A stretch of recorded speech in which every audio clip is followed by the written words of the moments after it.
Alléluia, le Seigneur est merveilleux et glorieux. Nous sommes encore très heureux de vous retrouver ce matin. La Bible dit 1 heure dans ses parvis vaut mieux que 1000 ailleurs. Bienvenue dans les parvis de Wake Up. La présence du Seigneur est manifestement grande dans cette émission. Et le pasteur Moïse ne dira pas le contraire, pasteur Shalom. Vous allez bien? Shalom, bonne Gloire journée.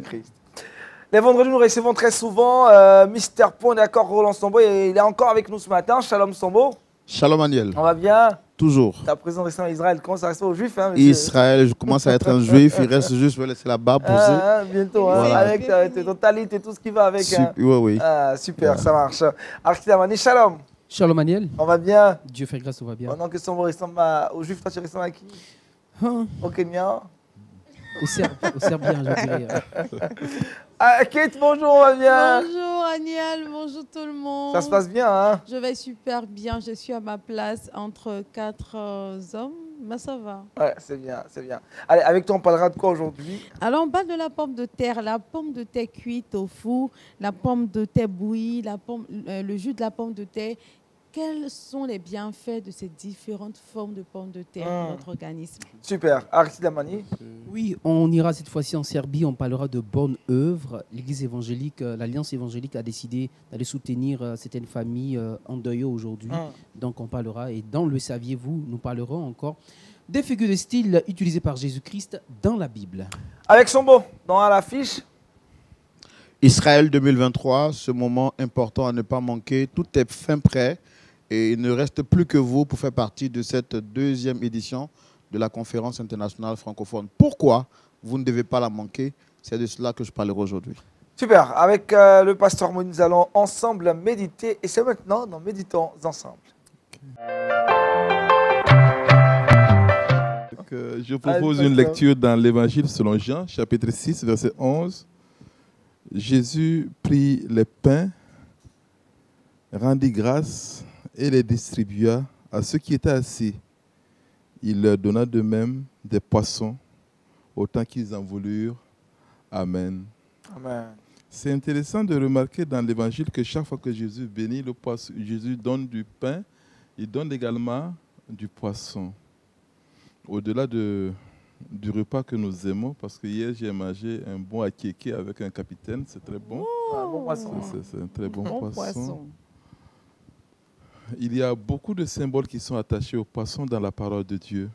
D'ailleurs, les premiers chrétiens se reconnaissaient avec un poisson, qui est un peu le sigle de Jésus, Jésus-Christ, Fils du Dieu Sauveur.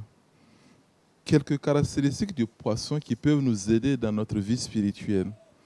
J'en ai pris 3 que je vais vous expliquer. Premièrement, le poisson vit dans l'eau. C'est évident, la plupart des poissons vivent dans l'eau. Et le chrétien vit dans la grâce. Amen.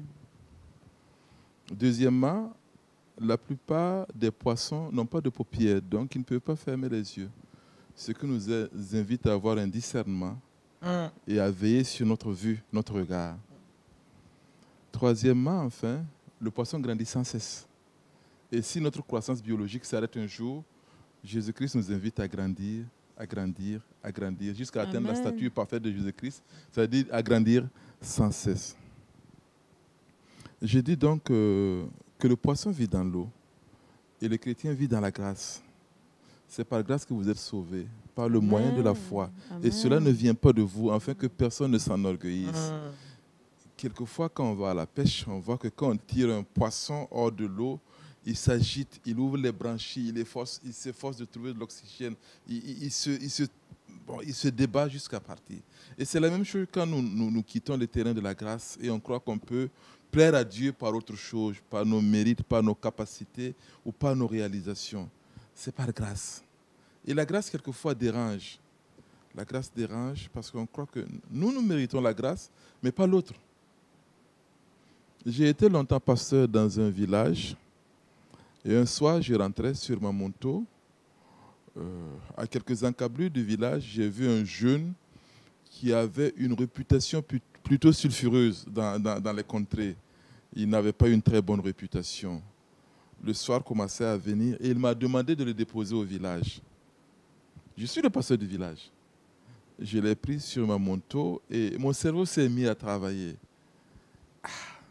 Toi, le pasteur du village, si on te voit avec ce bandit derrière la moto, qu'est-ce qu'on va penser? Toi, le pasteur du village, si on se voit, d'abord, il était sale. Il était sale. Il sentait mauvais. Il puait l'alcool.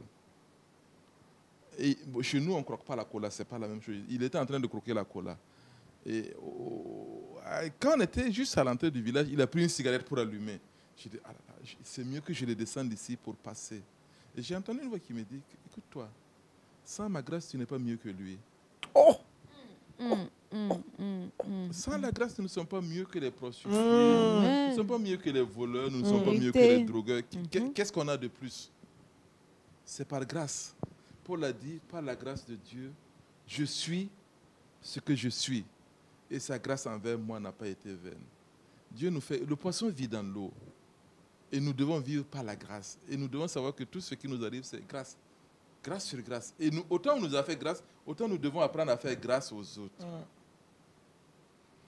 Deuxièmement, je vais parler du discernement. Il est dit que la plupart des poissons dorment les yeux ouverts. Ils ont une perception extraordinaire. Et chez nous, d'ailleurs, il y a une expression qui dit qu'ils voient dans l'eau. Je ne sais pas si ça existe ici. Quelqu'un qui voit dans l'eau.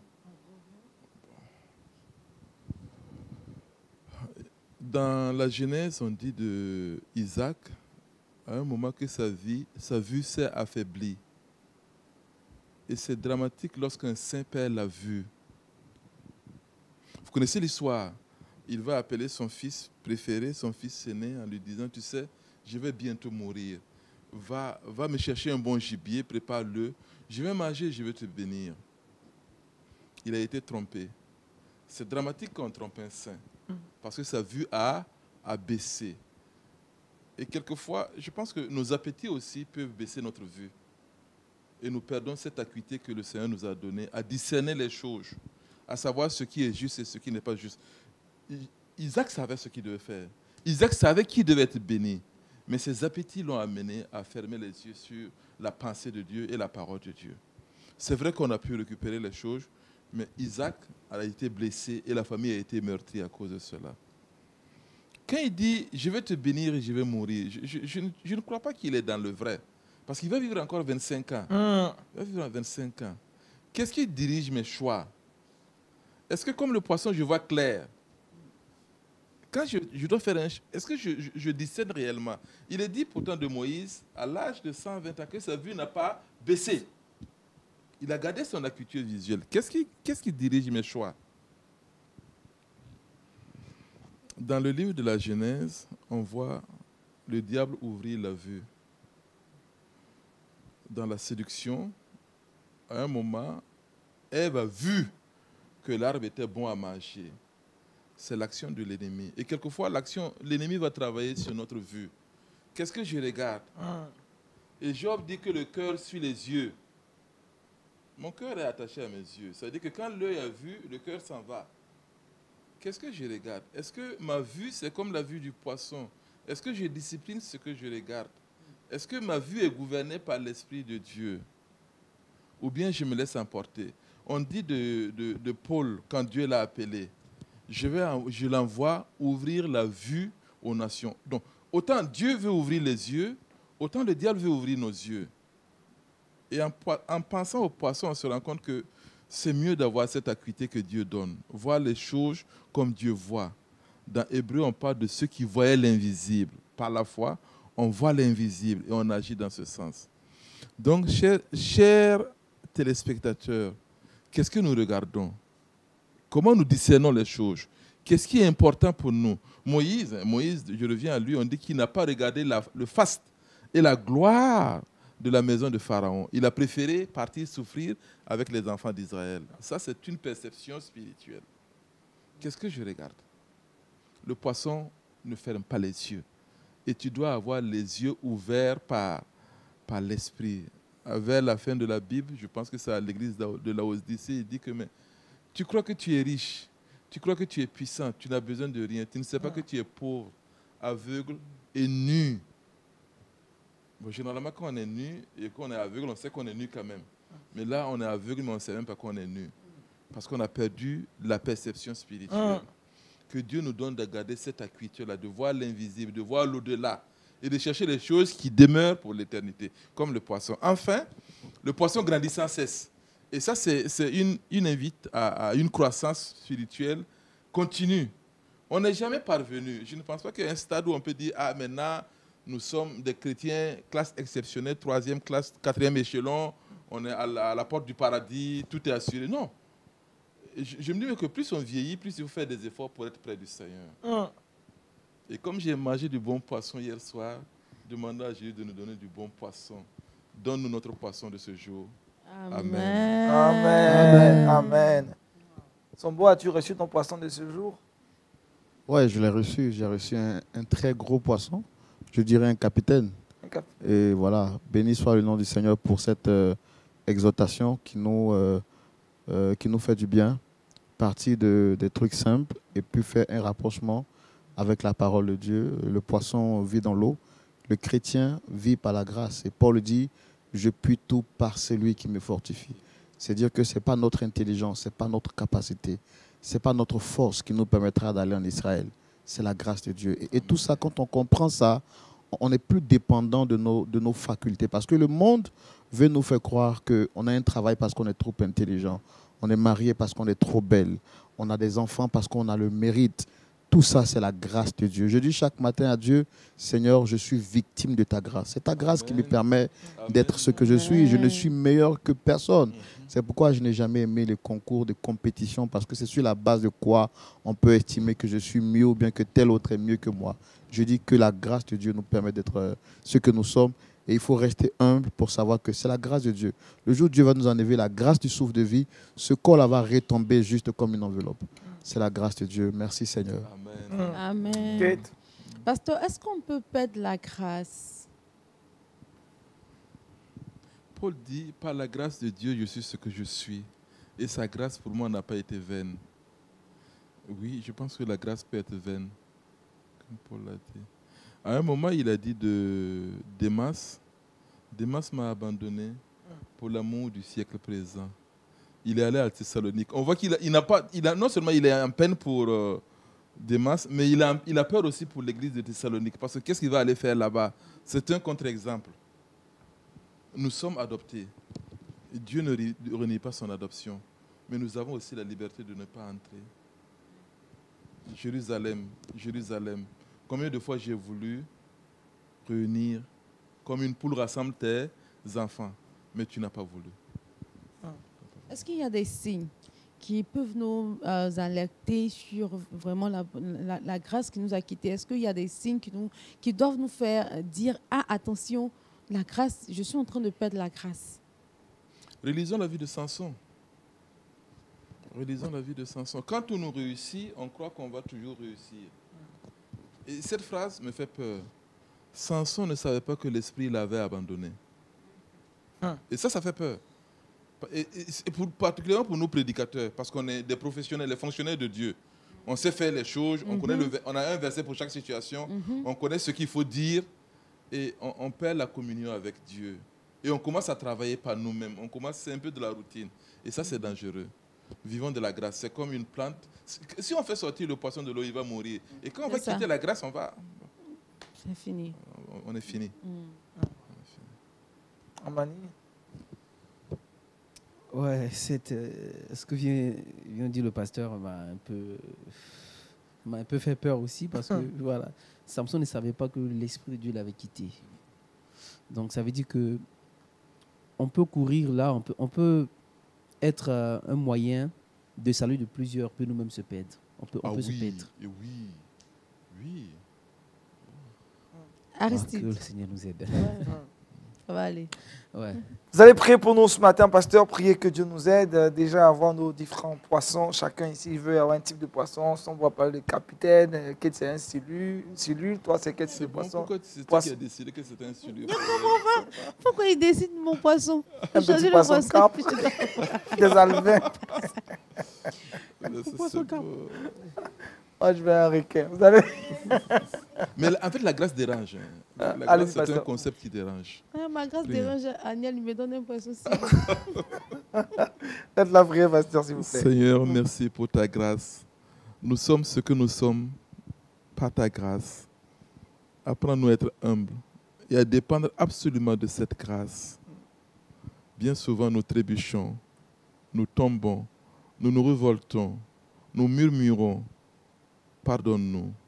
Et par ta grâce, relève-nous. Et par ta grâce, donne-nous d'accomplir ta pensée. Tu as préparé de belles œuvres, de bonnes œuvres pour nous dès avant la fondation du monde. Donne-nous d'entrer dans cette pensée, dans ta pensée, et d'accomplir ces œuvres pour toi. Et de te retrouver un jour dans la gloire, par la grâce et uniquement pour la grâce. Amen. Amen. Amen. Avec Aristide Amani, nous parlons culture chrétienne dans Culture Actu. Aristide? Oui, Aniel, le 3 et le 4 mai dernier, il y a eu une fusillade en Serbie. Alors, un élève de 13 ans a tué par balle 7 filles, un garçon et le gardien de l'école où il fréquente. Alors, l'État sur le lieu a certainement joué son rôle. L'enfant a été emmené d'urgence dans un hôpital psychiatrique et l'État également a mis la main sur le père qui, lui, a appris à l'enfant comment manier une arme. Donc, le père, actuellement, il est en prison. Et le 4, c'est-à-dire quelques jours après, il y a un homme également qui a abattu 7 personnes sous prétexte qu'il fait une bonne œuvre. Voici l'expression qui a été dégagée. Quand ils lui ont posé la question, pourquoi? Il a dit, voici l'expression qu'il a dit, je le fais pour une bonne cause. Et l'Alliance évangélique n'est pas restée muette face à cette douleur que la famille endure aujourd'hui. L'Alliance évangélique est allée vers ces différentes familles à dire que c'est vrai, c'est douloureux, mais non seulement toute l'Église est avec cette famille.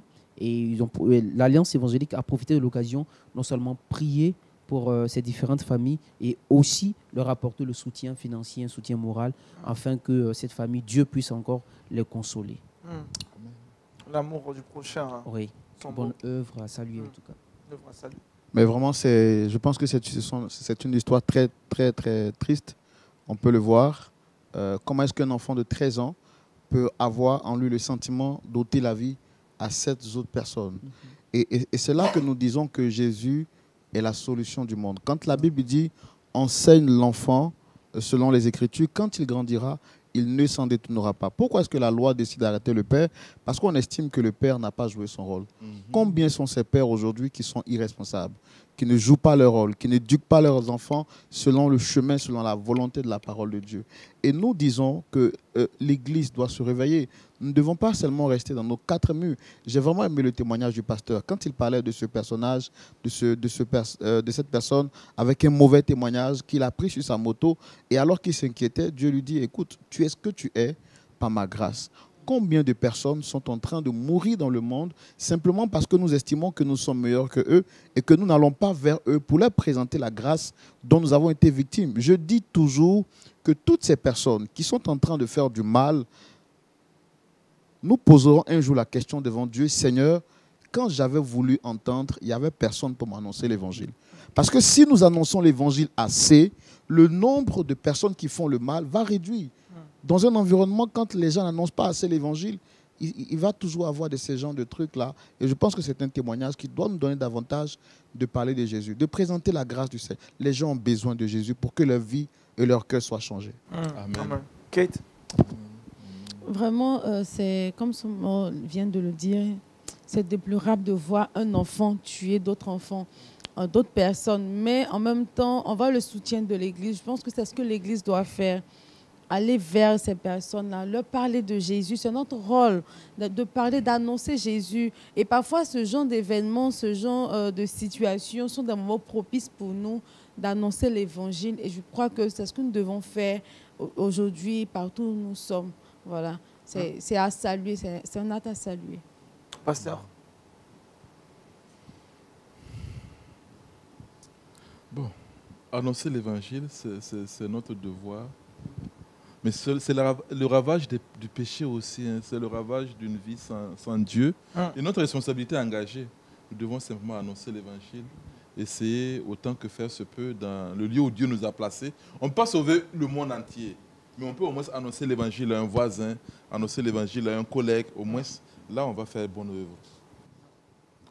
Amani, autre chose à savoir sur cette histoire assez triste déroulée en Serbie? Alors, le président de l'Alliance évangélique, en l'occurrence Samuel Petrovski, a dit que c'est pour une première fois cette violence dans l'école et a mené encore tous les chrétiens à pouvoir intercéder pour la Serbie afin que l'évangile, tout à l'heure, Sambo et le pasteur ont parlé d'évangélisation. Le président en a fait pareil, a demandé à ce qu'on puisse encore prier non seulement pour les familles, mais aussi profiter de l'occasion pour annoncer l'évangile afin que l'évangile puisse encore gagner du terrain pour la conversion des âmes. Amen. Amen, amen. Amen.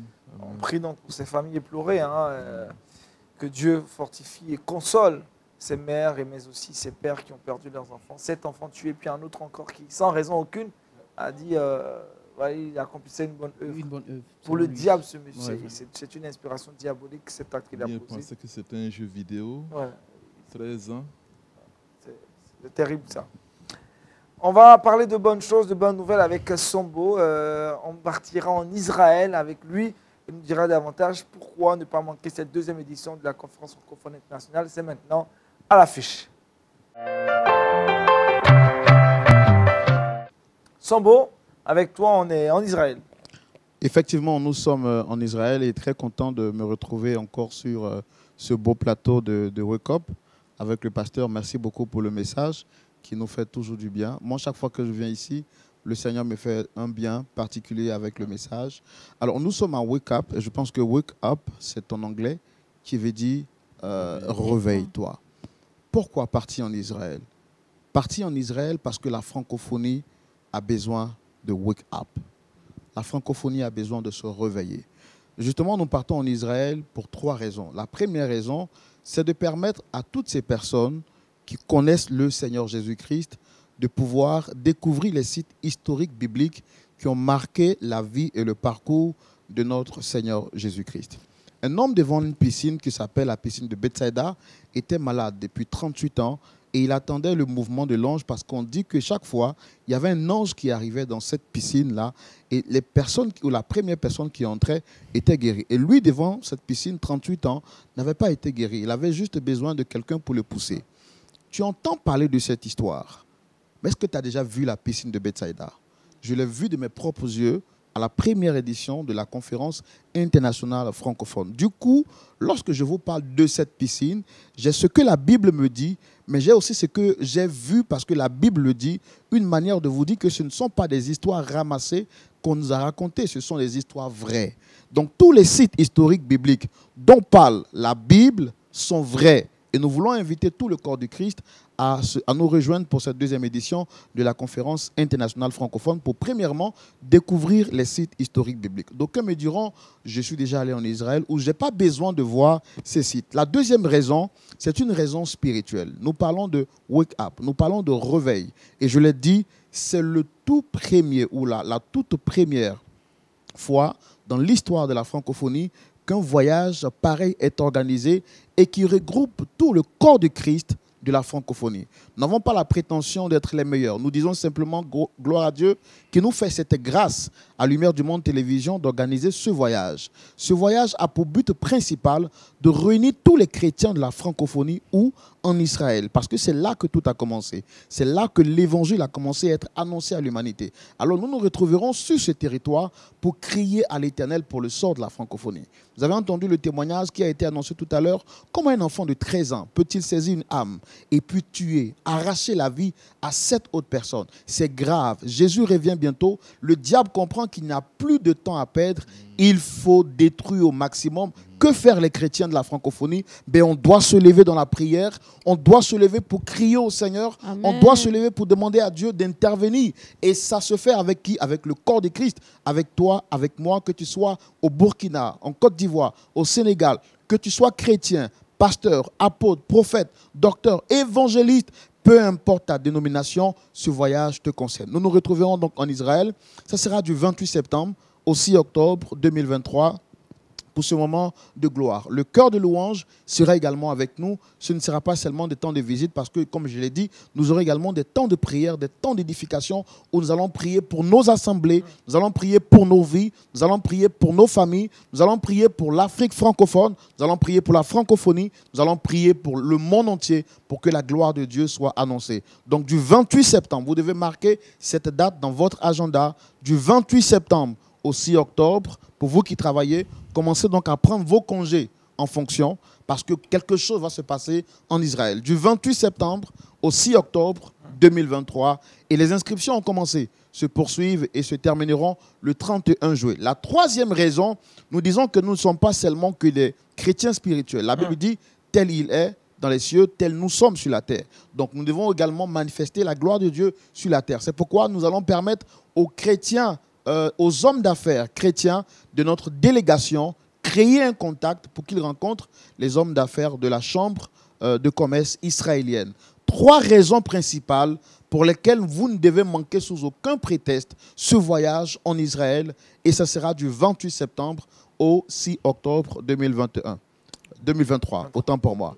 Donc, vous avez les contacts qui s'affichent juste au bas de l'écran. Le contact général, c'est le plus 225 07 08 00 13 01. Je vous demande d'appeler et de faire partie de la délégation. Très bel exposé. Hein. Qu'est-ce qu'on mange en Israël, Sambo? On va poser quelques petites questions pour en savoir davantage. Alors justement, pour le menu, je pense qu'il y a tellement de bonnes choses à manger.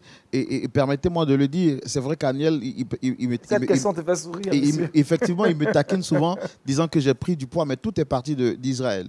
Je me rappelle qu'avant de partir en Israël, Aniel, tu es témoin, je n'avais pas ce poids. Et quand on est arrivé en Israël, il y avait tellement à manger. Non, en fait, le problème, c'est pas que il y avait tellement à manger. Et je n'ai pas pu résister, en fait. Le pays où coule le lait. Le lait, le miel. Il a lavé. J'ai pris le miel d'Israël, j'ai pris le lait d'Israël. En tout cas, pour le menu, vous n'avez pas à vous inquiéter. On mange le matin, on mange également on prend le petit déjeuner le matin. À midi également, on mange. C'est un buffet à volonté où on se sert. Le soir également, on mange à volonté avec un buffet ouvert à volonté. Ce qui est bon, c'est qu'après avoir mangé, nous sommes logés dans des hôtels 4 à 5 étoiles. De quoi vous permettre de faire des rêves paradisiaque, quoi. C'est-à-dire, il n'y a pas de cauchemar. Quand tu es là-bas, c'est tellement beau et Adèle ne me dira pas le contraire. Comment se fait le déplacement en Israël avec les différentes... en Israël, merci pour cette très belle question. En Israël, nous sommes accompagnés par le plus grand tour opérateur d'Israël qui nous accompagne avec des cars climatisés, des chauffeurs professionnels et un guide touristique qui est éclairé à la lumière de la parole de Dieu, qui nous éclaire à chaque fois que nous visitons les sites, qui nous explique l'histoire d'Israël depuis la Genèse, l'ancienne Jérusalem, la nouvelle Jérusalem. Tout cela, il nous explique avec la parole de Dieu. Donc les déplacements se font en Israël avec les cars climatisés. À l'intérieur, vous avez également le Wi-Fi, de quoi vous permettre de communiquer avec vos parents qui sont restés au pays et partager cette très belle expérience-là avec eux. Vous n'avez pas à vous inquiéter. Tout ça fait partie du package que Lumière du Monde Télévision vous propose. Une fois en Israël, vous n'aurez plus rien à payer. Nourriture, déplacement, hébergement, non, vous ne payez plus rien. À part si vous avez des petites courses à faire. Voilà. Justement, est-ce qu'il y a une journée qui est consacrée aux différentes délégations pour faire des courses, revenir avec des souvenirs d'Israël? Oui. Il y a une journée qui est consacrée à toutes ces personnes qui vont avec nous pour pouvoir faire leurs courses. Je pense que c'est la dernière journée avant qu'on ne se sépare. Quartier libre où on se rend dans les villes ou dans le marché qui est dédié et nous faisons nos achats en fonction. Mais comme je l'ai dit, le plus important, pendant les 6 premiers jours, le comité d'organisation et les pasteurs qui dirigent les cars sont vraiment stricts parce qu'on ne va pas là-bas pour faire des achats seulement. On va d'abord pour une raison spirituelle. Donc pendant les 7 premiers jours, nous sommes vraiment focus sur les visites, la prière. Les pasteurs seront très exigeants, je tiens à vous le dire, parce qu'il ne faut pas que je vous blague, il faut que je vous dise la vérité. Pendant les 6-7 premiers jours, les pasteurs seront très focus pour s'assurer que vous recevez plutôt ce pourquoi vous êtes là. Et puis le dernier jour, ce sera quartier libre. Vous pourriez donc aller faire donc vos achats comme vous souhaitez. Un mot sur la marche dans la ville de Jérusalem, la vieille ville. C'est un moment exceptionnel. La marche de Jérusalem, toutes les nations se retrouvent et témoignent leur soutien à Jérusalem. j'ai vu le Canada, j'ai vu la France, j'ai vu la Belgique, j'ai vu plusieurs nations. Il y a la parade qui se fait et nous témoignons notre amour, notre soutien à Jérusalem. J'ai envie de dire que nous devons le faire parce que c'est à cause de Jérusalem que nous sommes aujourd'hui ce que nous sommes. Comme Paul pouvait le dire, nous avons été greffés à la grâce. Nous n'étions pas prédestinés à connaître ce salut, mais Dieu nous a greffés à cette grâce-là. Et nous partons donc pour dire merci au Seigneur et témoigner notre soutien. Comme la Bible dit, quiconque bénit Israël sera béni. Amen. Amen.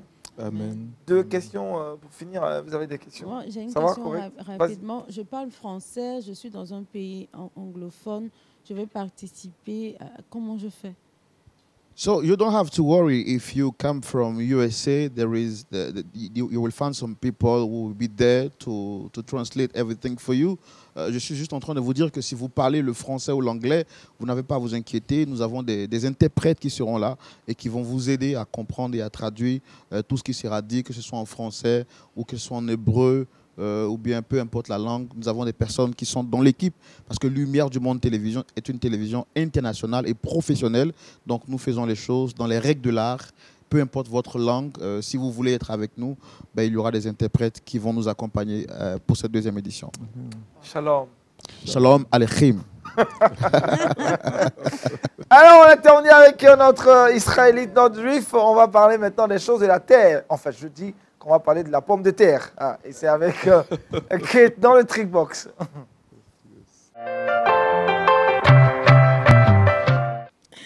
Alors, après avoir foulé la terre d'Israël, on va venir parler de la pomme de terre. Alors, la pomme de terre est une plante d'Amérique du Sud. Et sachez que c'est l'un des légumes les plus consommés et les plus aimés des Français. Je vous conseille de suivre cette émission. La pomme de terre bouillie est très riche en potassium. Elle est même idéale pour les personnes cardiaques. Et donc, n'hésitez pas à l'associer dans votre régime alimentaire. Généralement, les médecins conseillent la pomme de terre à ces personnes-là. La pomme de terre est conseillée aux personnes cardiaques. Alors, deuxièmement, la pomme de terre cuite au four. La pomme de terre cuite au four est essentielle et idéale pour les sportifs. Je pense que Sambo, comme il a commencé à se mettre au sport, va associer la pomme de terre au four dans son alimentation. Alors, elle est très riche en vitamine C et donc elle participe à la contraction des cellules musculaires. Donc, je vous conseille également, si vous êtes sportif, de consommer la pomme de terre cuite au four. Et pour terminer, le jus extrait de la pomme de terre crue permet de soulager les douleurs de crise d'ulcère. Et donc, si vous avez des crises d'ulcère, vous pouvez croquer tout simplement la pomme de terre crue. Ou si vous n'avez pas la force, comme moi, de consommer cru, vous pouvez en faire une mixture et puis récupérer le jus et boire le jus ou la décoction pour vous permettre de cicatriser les plaies qui sont dues à l'acidité de l'estomac. Donc, voici 3 raisons de consommer la pomme de terre. Donc, la pomme de terre bouillie, la pomme de terre cuite au four ou la pomme de terre, tout simplement, le jus de pomme de terre. Voilà. Merci Kate. Avec toi, on va encore déguster et manger la pomme de terre très, très consommée aussi en Afrique. Hein. Les Ivoiriens aussi consomment beaucoup la pomme de terre et tout ça. On va rester avec toi pour la question adressée à nos invités du jour. Pasteur, je veux savoir. Pasteur, je veux savoir, c'est la question. Donnez tes notes. Il voulait un éclairci sur Matthieu 5, verset 3. Heureux les pauvres en esprit. D'accord. Avant que le pasteur ne réponde, on va se prêter à cet exercice de donner son avis sur la question. Heureux les pauvres en esprit. Comment tu comprends ce verset? Explication en contexte. Heureux les pauvres en esprit, pour moi, c'est une façon de dire les personnes heureuses sont les personnes qui sont humbles. Voilà. Parce que notre esprit est chargé de la grâce de Dieu, donc on ne peut pas avoir la grâce de Dieu et puis être pauvre. Mais quand la Bible dit heureux les pauvres en esprit, pour moi, je pense que Dieu fait allusion à l'humilité. Nous demander donc de savoir que tout ce que nous avons, c'est la grâce de Dieu et que nous ne devons pas être enflés d'orgueil, être remplis de nous-mêmes, croire que nous sommes tellement intelligents ou forts. Pour moi, il faut garder la tête sur les épaules, il faut être pauvre en esprit, pauvre en orgueil. C'est une manière de parler, c'est ce que je crois. Avant que le pasteur ne réponde à Monique, comme on dit, il te regardait là comme s'il allait échapper. Ah, bon, selon moi, c'est celui qui, dans les pensées, ne mûrit pas le désir de faire du mal à son prochain, mais qui mûrit en lui les désirs de l'esprit dans le but de faire du bien à l'autre. Donc parce que la richesse des hommes est comme entre griffes, une pureté devant le Seigneur. Pourtant, pour les hommes de la terre, la richesse, c'est peut-être l'argent, peut-être le bien matériel. Pourtant, ce sont des trucs que les bêtes vont détruire. Pourtant, la richesse de Dieu, c'est l'amour, c'est la bienveillance et tout ça. Donc, pour moi, celui qui n'a pas les pensées du monde dans son esprit. D'accord. Pasteur, dites-nous. Alfred Kuyen a traduit ainsi le verset 3. Heureux ceux qui sont conscients de leur pauvreté spirituelle. Donc ça renvoie un peu à ce que mon frère vient de dire. Ceux qui sont humbles, qui sont conscients que spirituellement, ils ont besoin de Dieu. Ils n'ont pas de richesse spirituelle à prévaloir. Et ça me fait penser aux péagers et aux pharisiens dans le temple. Celui-là qui vient avec toutes ses réalisations. Je jeûne combien de fois? 70 jours par semaine, je ne sais pas. Je paie ma dîme, je prie 3 fois par jour. Je ne suis pas comme l'autre là derrière. Et je vais dire au presbytère que l'église n'est pas pour... Il est parti vite parce qu'il est rempli de lui-même. Mais celui qui était pauvre en esprit, ce pharisien qui se frappait la poitrine et qui demandait « Aie pitié de moi ». Il y a ces pauvres dont parle la Bible, la pauvreté spirituelle. On pense à Joseph, l'époux de Marie, qui n'ont rien à prévaloir, qui n'ont rien à présenter devant Dieu, sinon la grâce. Donc heureux les pauvres en esprit, c'est, comme il le dit, ceux qui sont conscients que spirituellement, ils dépendent de Dieu. Amen. Amen. C'est bon, Kate? Ça va. Super. Le saviez-vous? C'est maintenant avec Aristide Amani. Aristide, avec toi, on parle de figure de style. Figure de style. Et vous avez fait mention de... Et c'est cela mon sujet aujourd'hui. Nous allons parler de l'anaphore. L'anaphore qui est une répétition d'un même élément à la tête de plusieurs membres successifs dans une structure littéraire. Donc, quand nous lisons le livre de Matthieu chapitre 5, le verset 3 jusqu'à 11, on a l'expression répétée, l'adjectif qualificatif qui est répété. Heureux les pauvres, heureux les affligés, heureux les débonnaires, heureux les miséricordieux, heureux tous ceux qui sont persécutés, car et tout ça. Donc, voici une figure de style que le Seigneur ici a utilisée. Il a utilisé cette figure de style pour encore permettre à tout le monde de connaître le mystère de son amour pour nous. Voilà, donc voici une figure de style, l'anaphore, qui est utilisée par le Seigneur Jésus-Christ pour certainement véhiculer un message aux chrétiens, même à ceux même qui ne connaissent pas le Seigneur, afin qu'ils puissent se mûrir de la pensée véritable du Seigneur Jésus-Christ. Jésus, c'était un grand littéraire. Bien sûr. Grand littéraire. Et semble aussi le lieu pour toi de rappeler que la montagne sur laquelle Jésus a tenu ce sermon est une montagne qui sera visitée par les délégations qui seront pour la conférence francophone. Effectivement, le mont de béatitude donc, sera visité par toutes ces personnes qui vont qui vont aller avec nous pour cette 2e édition de la conférence internationale francophone. Il y a tellement de sites qu'on ne pourra pas les citer. Même en une seule journée, je ne peux pas, parce que l'histoire de la Bible est remplie de sites. Donc, nous allons vous permettre de visiter les sites les plus importants dans le monde des béatitudes. Le verset boussole. Jean 6, 11. Jésus prit les pains, rendit grâce et les distribua à ceux qui étaient assis. Il leur donna de même des poissons, autant qu'ils en voulurent. Amen. Amen. Reçois ton poisson. Amen. Reçois. Son mot rappelle le contact pour Israël 2023. Le seul contact que vous devez retenir, le contact général, le plus 225 07 08 00 13 01, je reprends, plus 225 07 08 00 13 01. Ce soir, point d'accord à 20h, c'est ça? Point d'accord ce soir à partir de 20h. Nous vous donnons rendez-vous, le pasteur Jean-Yves Thumo et moi-même, pour cette autre partie de l'émission qui vous fera énormément de bien.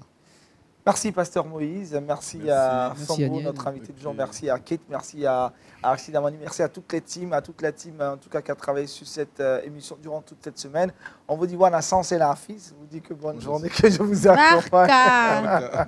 Bye bye. Et à la Shalom. semaine prochaine.